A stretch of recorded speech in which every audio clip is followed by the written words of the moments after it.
Hey, welcome to The Guide. I'm Yo. And I'm Will. That's Will, and we're here to give you a quick review of Kid Icarus Uprising. Now, this is a game that when the Nintendo 3DS was announced, it was like the game that they kept saying, hey, look what the 3DS can do, right, Kid Icarus yeah. 3D. And now, a year later, we finally get the game that they used to tell us why the 3DS was so awesome. So the question is, does it live up to all that hype, that whole year long, it's going to make the 3DS awesome?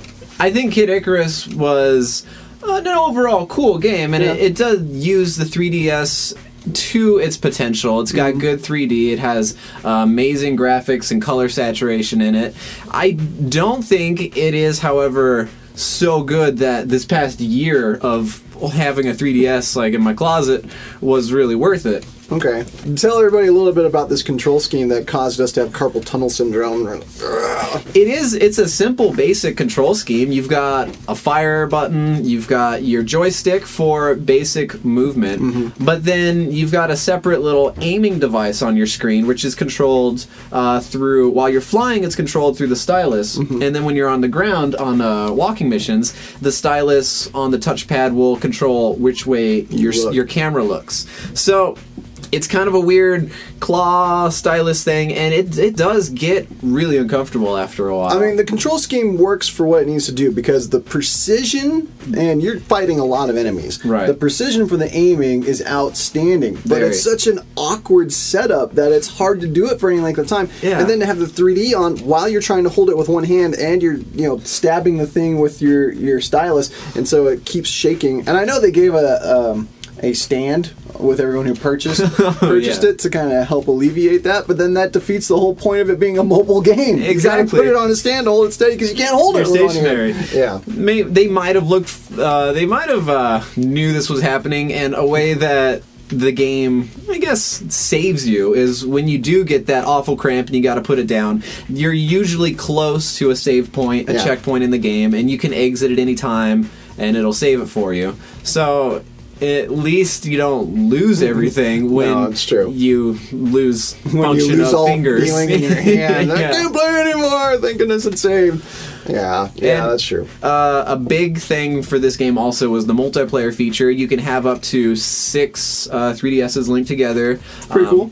It is cool. I think online. They took kind of like a Super Smash Brothers route with it, with different level staging, and it does have an issue of when you have that many people playing, it's not a big screen area, and it gets really cluttered. Oh, it's so chaotic. There's like stuff flashing everywhere, things flying, and characters going, and it's hard to keep track of where the bad guys are when you're playing against other people. I mean, I'm just like spinning around, like, I can't see anybody, then you get hit with But like the setup for the multiplayer is kind of cool, the way it's structured, the way you can use your various weapons, and if you have like a really good weapon and you die, that affects your team because the team bar will go down, and if you have a huge weapon, you'll lose a lot. If you have like a less valuable weapon, the team bar won't lose. I like the setup for the multiplayer a lot. It was cool. Yeah, and the weapons in turn function with the campaign because anything you gain in the campaign, any weapons you forge together, you'll have access to those in the multiplayer rounds too. Yeah, it's cool that you can create weapons and forge them and customize them. You can customize the difficulty setting no matter what happens, and